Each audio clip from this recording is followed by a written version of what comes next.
Hello, good morning. कैसे हैं आप लोग? तो अभी क्लास में एस एन रंगनाथन चल रहा है ना, तो 1924 तक की उसकी बात कर चुके थे। उसके बाद यहीं से उनका जीवन में जो है ना, जो चेंजिंग आता है यहीं से आता है, जब वो 1924 में जो वो लाइब्रेरियन के पद पे आते हैं, तब से। और वो वहाँ तो पहुँच जाते हैं, लाइब्रेरियन के तो बन जाते हैं, एक पुस्तकालय अध्यक्ष तो बन जाते हैं, लेकिन उनके उनके पुस्तकालय के बारे में कोई जानकारी नहीं रहता था। तो वहाँ से वो जानकारी लेने के लिए, ज्ञान लेने के लिए लंदन जाते हैं। आज की जर्नी यहीं से स्टार्ट होगी और आज की क्लास में लंदन लंदन जाते हैं। एस एन रंगनाथन लंदन गए। ये गए हैं आपको 1924 में ये गए लंदन। सितंबर 1924 में ये लंदन गए। वहाँ वहाँ जो है 24 में गए, और वहाँ एक जो डब्ल्यू सी शेयर से ही मिले थे। डब्ल्यू सी बी शेयर से वहाँ मिले थे ये, वहाँ से मिले। और ये इनके गुरु रंगनाथन के जो थे, रंगनाथन के ये जो है गुरु है, ये गुरु है। इसको अगर जो है ना, ये इतना ज़्यादा वो इस पे काम किए थे, वो लिखे थे जो। लेकिन यहाँ एक भी ये क्लासिफिकेशन दिए नहीं है, लेकिन उसके बारे में इतना लिखे हैं कि जो इसको जो है ना वर्गीकरणकर्ता बोल दिया गया है, ग्रामरकर बोल दिया गया है। पर इससे ज़्यादा ही रंगनाथन लिख दिए। लेकिन इसको बोला जाता है कि ये क्लासिफिकेशन में या लिटरेरी साइंस में ग्रामरकर इसको कहा जाता है। वर्गीकरण ये बहुत किए थे, ये व्याकरणकरण बोला जाता है इसको। बहुत ये ज़्यादा ही लिख दिए थे उस पर एक भी। लेकिन हाँ, ये दिए नहीं थे वर्गीकरण, लेकिन जितना था उसी पे बहुत सारे लिख दिए, ये बुक लिखे हुए हैं। ये डब्ल्यू सी जो है, ये लंदन स्कूल ऑफ लाइब्रेरी के प्रोफेसर भी रहे हैं, और क्रॉन्डन पब्लिक लाइब्रेरी में चिप्स लाइब्रेरियन भी रहे हैं। तो ये जो है क्रॉन्डन पब्लिक लाइब्रेरी के चिप लाइब्रेरियन भी रहे हैं, और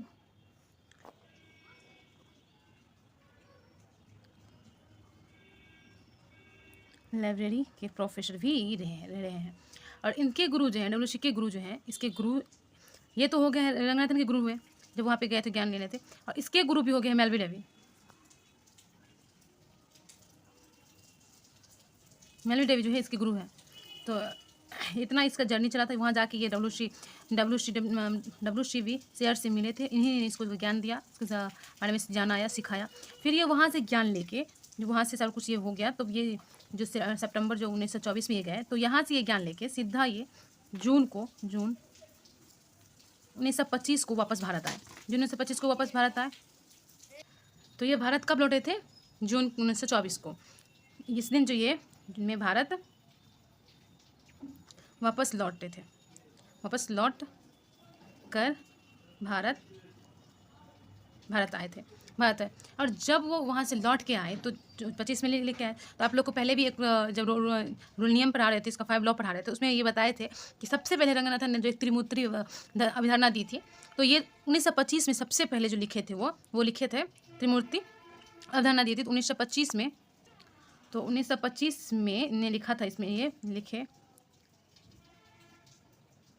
ये लिखना जो है शुरू किए थे,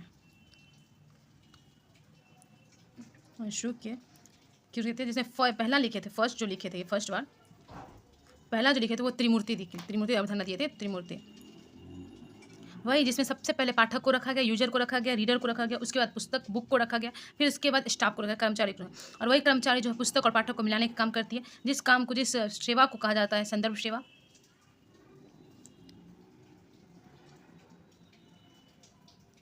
त्रिमूर्ति इसमें जो फर्स्ट में है वो रीडर है, पाठक। सेकंड में बुक। ये पूछा गया क्वेश्चन है, तो इस पर ध्यान देना है, ये पूछा जाता है, पुस्तक। थर्ड है स्टाफ, कर्मचारी। कर्मचारी का काम जो है वो पाठक और पुस्तक को मिलाने का काम करते हैं ये। तो इसके ये तो पहले भी हम बता चुके हैं, फिर भी पॉइंट को लिख ही देते हैं कि स्टाफ जो है पाठक, रीडर को और बुक को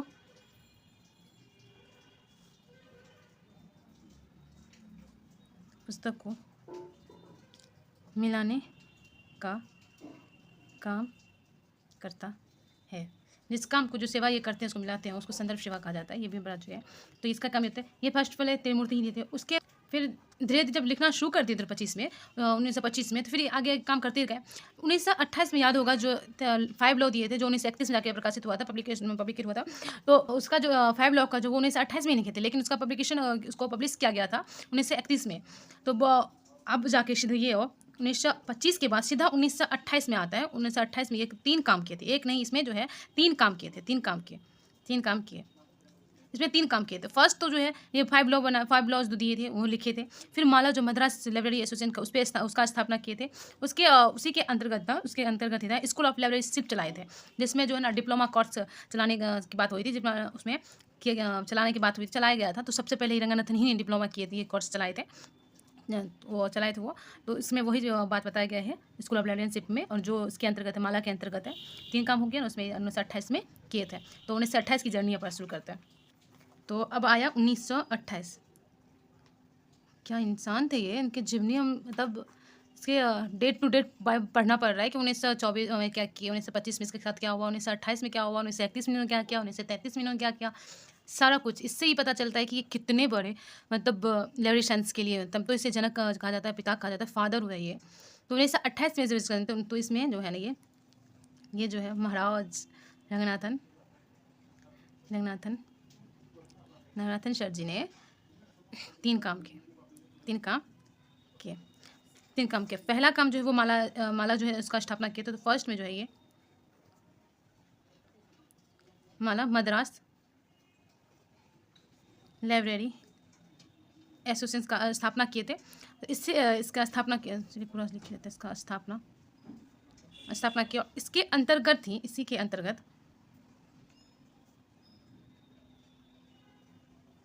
अंतर्गत जो है समझ में तो आ रहा होगा ना, इसके अंतर्गत। हाँ, तो इसी के अंतर्गत आप लोग को कैसा लग रहा है मेरा क्लास, और समझ में कैसा आ रही है मेरी वॉइस या जो भी है, तो आप लोग कमेंट करके प्लीज़ मुझे बता दीजिए।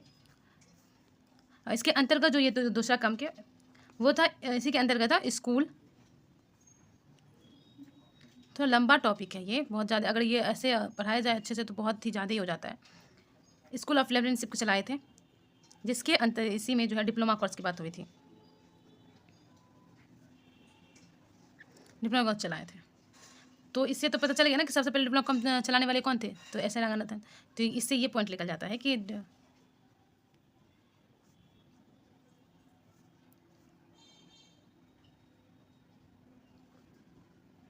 चलाने वाले पहले व्यक्ति महाराज सर जी।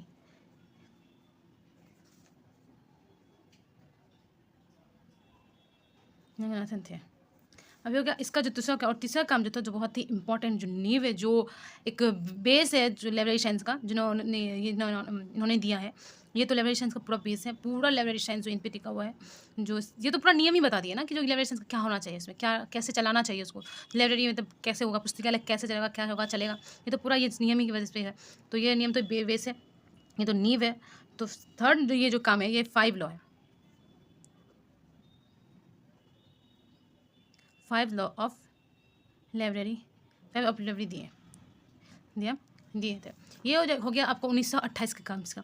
उसके बाद जब ये 5 लॉ दे दिए 1928 में, तो 1931 में उसका प्रकाशित हुआ था। तो अब 1931 की काम बात करते हैं।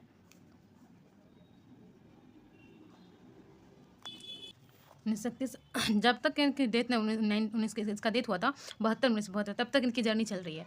तो बहुत लंबा टॉपिक है ये। अगर मतलब इसको ठीक से पढ़ा जाए, वैसे तो पढ़ा रहे हैं ठीक से, तो ये बहुत क्लास ले लेगा, बहुत ही बड़ा चैप्टर, बहुत ही बड़ा टॉपिक है ये।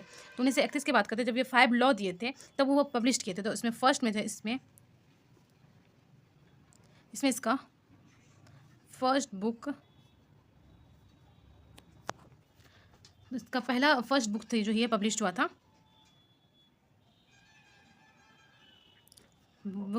फर्स्ट बुक जो है पब्लिश हुआ, फर्स्ट बुक जो पब्लिश हुआ था उनका नाम था 5 लॉज ऑफ लाइब्रेरी साइंस। पहला बुक ये था जो पब्लिश हुआ था। ये इसमें 500 पेज थे, ये तो जानते होंगे 500 पेज थे। 500 पेज सबसे ज़्यादा सेकंड लॉ पे ही था 224। तो उसके बाद ये पब्लिश हुआ था। ये हुआ था किसके द्वारा, तो मद्रास लाइब्रेरी एसोसिएशन MALA माला के द्वारा प्रकाशित हुआ था, के द्वारा प्रकाशित प्रकाशित हुआ था, ये माला के द्वारा प्रकाशित हुआ था। अब बात करते हैं 1933 में। 1933 में दो काम हुआ था। 1933 में मुख्य काम था कि एक, आप लोग जानते हो कि क्लासिफिकेशन दिए थे ना रंगनाथन, कौन क्लासिफिकेशन दिए थे 1933 में। एक काम ये हुआ था, एक काम था कि IL1 का स्थापना हुआ था, लेकिन उसमें जा तो नहीं पाए थे, पर उसने सहयोग दिए थे। IL1 में जो स्थापना हुआ था उसने सहयोग दिए थे, ये काम हुआ था। और उसके बाद जो बात होती है, अच्छा ये बात करते हैं कि जो ये हुआ था इंडियन लाइब्रेरी एसोसिएशन का, ILA का स्थापना हुआ था, तो उसमें अध्यक्ष बने, सबसे ज़्यादा अध्यक्ष कौन बने थे, कितने सबसे ज़्यादा टाइम तक अध्यक्ष तो कौन बने रहे उस पर? रंगनाथन बने रहे थे, जो सबसे ज़्यादा 9 साल तक वो जो उस पर बने रह गए, लेफ्टिनेंट पद पे, वो अध्यक्ष पद पे रहे थे सबसे ज़्यादा, उसको लाइफ टाइम कहा जाता है। 1944 से लेकर 1953 तक रहे थे वो। उसी टाइम में जो है ये वाला जो उसमें पढ़ाए होंगे तो उसमें बताएंगे एल्ग्रीन गिला जो प्रकाशित हुआ था पत्रिका, जो सबसे महत्वपूर्ण पत्रिका थी, जो पूछा जाता है एविगिलो, जिसमें एक एनुअल था, बुलेटिन था, एक ग्रंथालय था, उसके लिए डायरेक्ट पे पूछा गया था। तो वो जो 1933 में ILA में से जो प्रकाशित हुआ था पत्रिका, AVGILA ये प्रकाशित हुआ था, तो एक ऐसे एनुअल हो गया, बेस बुलेटिन हो गया, जिससे ग्रंथालय था, इसको जो प्रकाशित किए थे वो रंगनाथन के सहयोग से हुआ था, इसलिए ये इंपॉर्टेंट हो जाता है। 1933 की बात है ये, तो 1933 में ये बात 1933 में ये बात आती है। 1933 में जो वो काम जो किए थे, दो मुख्य काम हुआ था, दो काम हुआ था। एक जो सबसे इम्पोर्टेंट है वो CC कॉलन क्लासिफिकेशन इसने दिया था, ये सबसे इम्पोर्टेंट हो जाता है। तो जब क्लासिफिकेशन पढ़ेंगे तब तो ये आ ही जाएगा। इसका स्थापना ये किए थे, तो काम हुआ था एक, वही जो ILA का जो सहयोग दिए थे, स्थापना में सहयोग दिए थे, ये हो गया। अब इनके आगे की बात करते हैं। 1933 में तो ये CC दिए, 1934 में एक साल बाद CCC दिए थे, क्लासिफाइड कैटोलॉजी कोड दिए थे, ये इन्होंने दिए थे। फिर जब ये सब जो काम ये कर रहे हैं ना, वो मद्रास यूनिवर्सिटी लाइब्रेरी के पद पे में ही रह के कर रहे हैं। तो वहाँ तो वो 1924 से 1945 तक, 1945 में वहाँ रहे थे मद्रास यूनिवर्सिटी लाइब्रेरी में, तो वहाँ से रह के ये सारा काम के 27 चल रहे थे, 27 चल रहे थे। फिर 1945 में ये निकल के जो है इसमें VHU में बुलाया गया था, इसमें VHU गए थे ये, तो वहाँ राधा कृष्णन जो थे उसने इसको बुलाया था, आमंत्रित किया था और रंगनाथन को, और वहाँ पे ये फिर गए लाइब्रेरियन के पद पे गए थे वहाँ पे VHU में। तो VHU में जब ये सब पूछा जाए कि VHU में कब गए थे, 1945 में गए थे, 1945 में 1947 तक रहे थे VHU में, ये VHU में वहाँ रहे थे। तो वहाँ एक सबसे इम्पोर्टेंट बात काम की, जो क्वेश्चन भी आया था कि जो वहाँ काम किए थे कि उन्होंने जो है वहाँ पे 1 लाख बुक का जो है, 1 लाख बुक था उसका जो है, वहाँ पे 1 लाख जो है बुक का, 1 लाख का जो बुक था, उस 1 लाख बुक का वहाँ पे ये इन्होंने कॉलन क्लासिफिकेशन करके बुक का व्यवस्थित किया था। तो सबसे ज़्यादा जो है ना ये 1 लाख बुक का इन्होंने VHU में ही यहाँ पे किया था। उसके बाद 47 में तक ही नहीं थे, 47 के बाद जो है इसको दिल्ली लाइब्रेरी यूनिवर्सिटी बुलाया गया था, मैक्रीन के जो है ना इसको बुलाए थे वहाँ पे, तो वहाँ से उसकी फिर वहाँ से जर्नी स्टार्ट होती है। तो यहाँ तक पढ़ लेते हैं। 1934 में उन्होंने CCC दिया था, लिखा था, क्लासिफाइड कैटलॉगी कोड दिए थे। फिर 1924 में से 45 तक मद्रास यूनिवर्सिटी लाइब्रेरी में रहे थे, 27 साल तक रहे थे। फिर 1945 से 47 में VHU की लाइब्रेरियन पद पे गए, VHU बता दिए थे, VHU रहे थे, ऐसा रंगनाथन ने इसको बुलाया था, उसी के आमंत्रित किए थे। फिर वहाँ पे उन्होंने 1 लाख बुक का कॉलन क्लासिफिकेशन वर्गीकरण करके बुक का व्यवस्थित किए थे, ये वहाँ पे सबसे इंपॉर्टेंट काम यही होता था। फिर 47 में इसने दिल्ली यूनिवर्सिटी आए थे, म्यूरिक ग्वेर ने इनको बुलाया था दिल्ली यूनिवर्सिटी में, तो वहाँ से यहाँ दिल्ली यूनिवर्सिटी में गए थे। तब ये दिल्ली यूनिवर्सिटी आई कब, 1947 में ये दिल्ली यूनिवर्सिटी आए थे।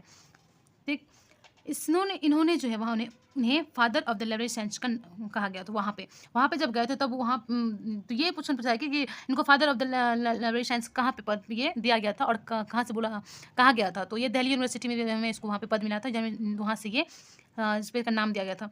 तो 1948 में उन्हीं पर ही डीलेट की भी उपाधि दी गई थी, डीलेट की उपाधि वहीं पे ही दी गई थी। तो ये भी क्वेश्चन पूछा जाता है कि इसके बाद ही रंगनाथन ने जो है ना, अच्छा ये बात है कि रंगनाथन को डॉक्टर कब कहा गया। तो अभी नाम उसका नाम पूरा नाम क्या लेते हैं, डॉक्टर ऐसा रंगनाथन कहते हैं। तो वहाँ डॉक्टर जो पद का भी जो है ना, डॉक्टर भी दिया गया था यहाँ पे दिल्ली यूनिवर्सिटी में, जब डिलेट का उपाधि दिए थे उसी टाइम से। तो उसके बाद से ही रंगनाथन को डॉक्टर ऐसा रंगनाथन बन गए और कहा गया। फिर यहाँ यहाँ पर उन्होंने रिसर्च प्रोफेसर बने, जहाँ उन्होंने कहा कि मैं लाइब्रेरियन नहीं बनूंगा। तो सबसे पहले जब ये जो है ना रिसर्च प्रोफेसर कहाँ बने? दिल्ली यूनिवर्सिटी में। ये भी क्वेश्चन पूछा जाता है कि सबसे पहले ये रिसर्च प्रोफेसर कहाँ बने थे? तो दिल्ली यूनिवर्सिटी में ये रिसर्च प्रोफेसर बने थे। लाइब्रेरियन पद पे ये नहीं आए थे। फिर वहाँ पे 1951 में एल आर सी बने, मतलब लाइब्रेरी रिसर्च सर्कल जो बने थे वहाँ पे जाके। तो ये क्या करते थे? ये क्वेश्चन पूछा गया था एक जगह पे, वो क्वेश्चन पूछा था, इसमें बताते हैं। तो एक पूछा था क्या कि जो LRC है, इसका ये जो करवाते थे, इसका बैठक वो कहाँ करते थे? मतलब इसका जो है ना, ये इस पे बात करते थे कहाँ? तो ये क्या करते थे, वहाँ के अपने स्टूडेंट को ही अपने घर पे बुलाते थे। संडे को अपने घर पे बुलाया और वहाँ पे इसकी बातें चलती थी। तो ये क्वेश्चन पूछा गया था कि जो ये जो LRC है, लाइब्रेरी रिसर्च शेड्यूल्स है, ये कहाँ चलते थे? तो इसके घर पे संडे को चला जाता था। ये कब स्टार्ट किए थे? तो 1951 से ये स्टार्ट किए थे। इसके स्टूडेंट ही इसके घर पे जाते थे, कुछ बच्चे जाते थे, वहाँ पे इसके बातें होती थी, बुलाया जाता था। जो इसको जो डिलेट की जो उपाधि दी थी, एक बार और इसको मिला था 1964 में इसको मिला गया था। पिटसबर्ग यूनिवर्सिटी था आउट ऑफ इंडिया, US की यूनिवर्सिटी थी, तो वहाँ से इसको मिला था 1964 में, फिर से इसको डिलेट का उपाधि मिला था। तो अब बात करते हैं 1950 में। 1950 में CRG क्लासिफिकेशन रिसर्च ग्रुप है। उसके बाद FID का प्रोग्राम था, इसका प्रोग्राम किए थे ये। फिर 1951 में रंगनाथन ने यूनेस्को भारत सरकारों के सहयोग से NSDOC स्थापना किया था। ये फर्स्ट डॉक्यूमेंट्री सेंटर थे। कौन? NSD। ये क्वेश्चन भी हम देखे हैं कि INSDOC यानी फर्स्ट डॉक्यूमेंट्री सेंटर जो है किसने स्थापना किया था? तो रंगनाथन ने 1951 में ये किए थे। ये साइंस का था, साइंस का देश था, उसके लिए किए थे। गवर्नमेंट और ये यूनेस्को और गवर्नमेंट ऑफ इंडिया की तरफ से था, उसी के लिए था। तो अब रंगनाथन जो है दिल्ली छोड़कर 1957 में बेंगलोर चले आए थे। बेंगलुरु आए थे 1957 में, बेंगलुरु आए थे। वहाँ पे ने शारदा अपने जो उसकी वाइफ की नाम थी 1961, उस वाइफ का नाम था Sharada Ranganathan endowment for library science के लिए लाइब्रेरी साइंस का स्थापना किया था।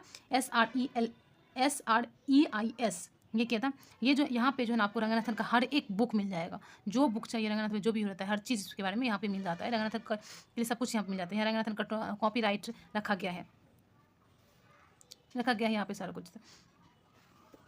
तो अब बेंगलोर के अंदर ही 1962 में वो DRCIC का स्थापना किए थे। DRC का स्थापना जो DRCIC है, DRIC का स्थापना उन्होंने बेंगलोर में ही रह के किए थे। 1962 में। 1961 में तो वो शारदा वाला स्थापना किए थे SREIC का। तो उसके बाद 62 में जो है DRC का बेंगलोर में ही स्थापना किया था। तो आज के लिए इतना ही। कल इससे आगे बढ़ेंगे। अवार्ड है और जो इसके बुक द्वारा लिखे गए जो इंपॉर्टेंट बुक है, फेमस बुक है, उसके बारे में कल पढ़ते हैं। अभी के लिए इतना ही। Thank you. Please like and subscribe. Thank you.